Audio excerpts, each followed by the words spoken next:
तर आज कोयटा या ठिकाणी आपण जे धडक कारवाई सुरू केली या कोणत्या अनुषंगाने नांदेड शहरामध्ये विशेष करून कवठा भागात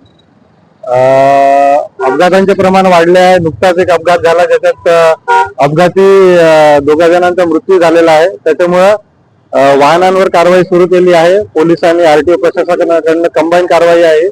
त्याच्यात गाड्यांवर नंबर प्लेट नसणे, गाड्यांचे पेपर संपलेले असणे, ओव्हरलोड गाड्यांवर कारवाई करणे, अशा सगळ्या बाबतीत जे ऑनलाईन पद्धतीने कारवाई आहे ते कंबाईन कारवाई आरटीओ आणि पोलीस प्रशासनाकडून करण्यात येत आहे।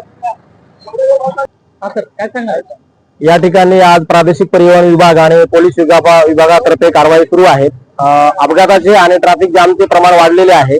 पीव्हीआर चौकामध्ये आता जो अपघात झाला होता त्या अनुषंगाने गाड्यांवर नंबर नसणे, ओव्हरलोड गाड्या धावणे, ओव्हर स्पीड धावणे, ड्रायव्हर पिऊन असणे किंवा ड्रायव्हरकडे लायसन नसणे किंवा तो प्रशिक्षित नसणे, या संबंधाने आरटीओ विभाग आणि पोलीस विभागातर्फे कारवाई सुरू करण्यात आलेली आहे।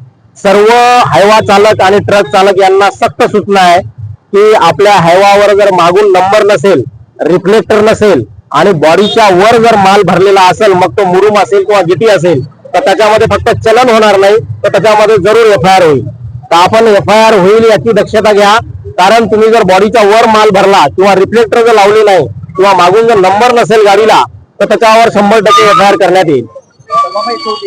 मोठ्या प्रमाणे खर्च होत आहे, यांच्याकडे कसं पाहता?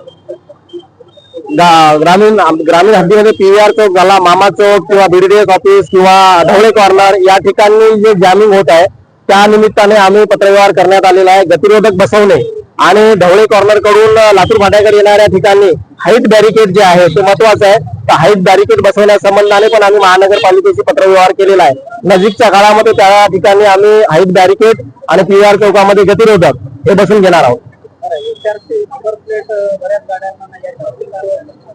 त्याची पण तपासणी करून दोन्ही विभागातर्फे कारवाई सुरू करण्यात आली।